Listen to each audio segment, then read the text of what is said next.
All right, for this video, there's going to be a few more distractions on the screen than usual.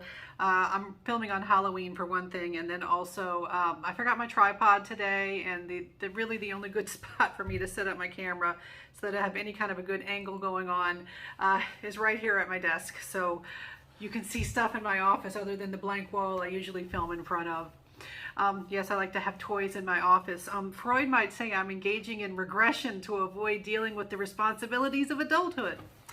All right, so in this video, I'm going to cover the social cognitive perspective in understanding personality, and various names we could talk about, but I'm going to talk about Rotter and Bandura.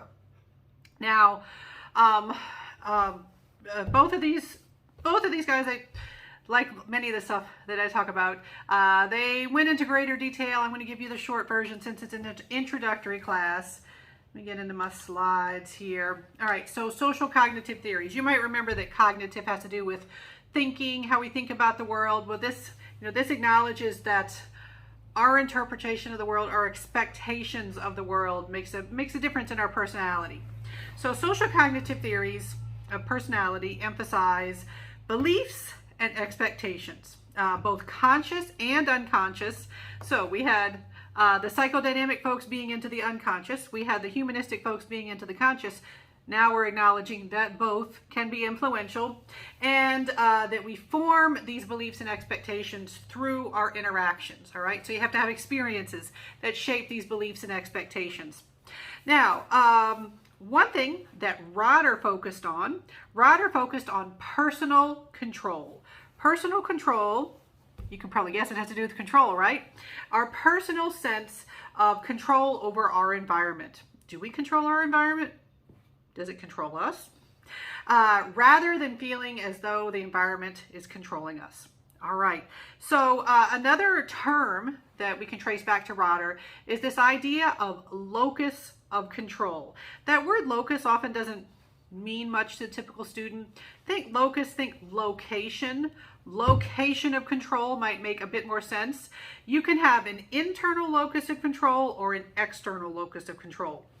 If you have an internal locus of control, you believe that the power, that the control of your universe, your fate, it lies with you. The location is internal, it's within you. You control your destiny, you control your fate, you control your successes, things like that. So you control the situation, your own rewards, and your own fate if you have an internal locus of control. So like, let's say you go to the doctor and you find out you have high blood pressure. Someone with an internal locus of control, they might say, okay, doc, what do I need to do to get this blood pressure down? You are acknowledging that you can control the situation. Now, if you have an external locus of control, the control is outside of you. The world kind of acts upon you if you have an external locus of control. So you believe that the situation, rewards, and fate are controlled by outside forces. So you go to the doctor and you find out you have high blood pressure. If you have a more external locus of control, and most people are not extreme in one direction or other, you might lean in one direction, and you might have different situations, different locus of control. But if you have a more external locus of control, you might say things like, oh, well, that's really awful. I guess I got unlucky. I guess I got some bad genetics. And you might not acknowledge that there's anything that you can do in that situation. And by the way, folks, I'm not a blood pressure expert, but let's acknowledge there are both internal and external forces that would lead to things like high blood pressure. So acknowledging that sometimes, sometimes both are relevant. Okay, so that's what you need to know about Rotter. Basic stuff. Focusing on control, internal versus external locus of control. Now, our other big name, we've heard of him before. You might remember that name, Bandura, Albert Bandura, over at Stanford University. He conducted that Bobo doll study that we learned about in the chapter on learning. Well, he did other stuff too. He also addressed social cognitive explanations of personality. I gotta fix my wig. By the way, I am supposed to be, not the best representation, but I am supposed to be Nadja of Antipaxos from What We Do in the Shadows. Her bangs are like much better than mine. All right, got a little to see, I'm distracting myself. Bandura. Bandura talked about a few things that you need to know about. One of them is self self-efficacy. Now, previously, we've talked about things like self-concept, especially when we talked about Carl Rogers, all right? We mentioned self-esteem at various points. We talked about other topics. Self-efficacy. This is an aspect of self-concept. What does this have to do with? This has to do with whether or not you think you can have an effect, that you can be effective, that you can carry out the actions needed for success. Is another way to think about it. So this is an individual's expectations about their own abilities to perform a certain task. Do you think you could do it? Do you think your efforts will make a difference? Like if somebody has low self-efficacy and they're training for a marathon, they might think, well, I'm not going to be able to get there. I'm not going to be able to do it. So they don't think that their efforts are going to lead to the necessary skills, the necessary outcomes that are going to lead to success ultimately. You know, like a teacher with low self-efficacy might be like, why even bother? I'm not going to be able to do anything to get the students to understand stuff. I mean, what's the point? You know, that's like low self-efficacy type of talk or thinking. All right, now another thing that we get from Bandura is this idea of reciprocal determinism.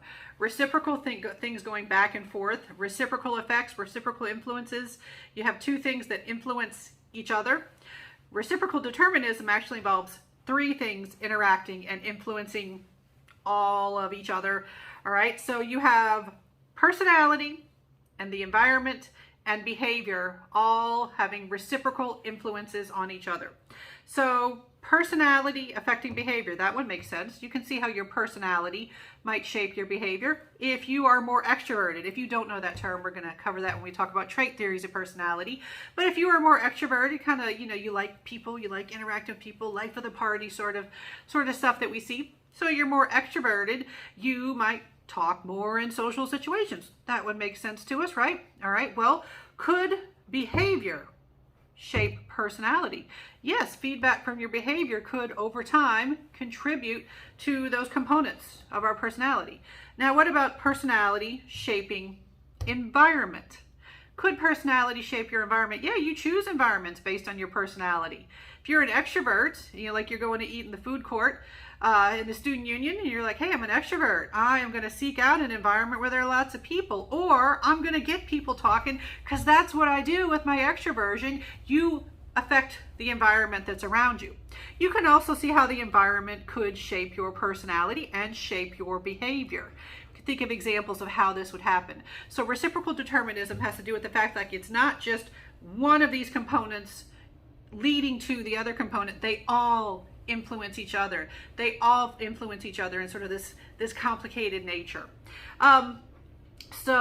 Environmental factors coexist with and influence personality, and personality factors coexist with and influence the environment.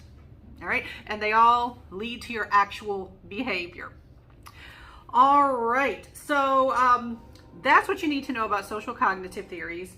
The next video is going to have to do with trait theories, and I should be recording that on another day where I will not be in costume. If anybody happens to see this when it's still Halloween or in a future Halloween or anything like that, I hope you have a happy Halloween.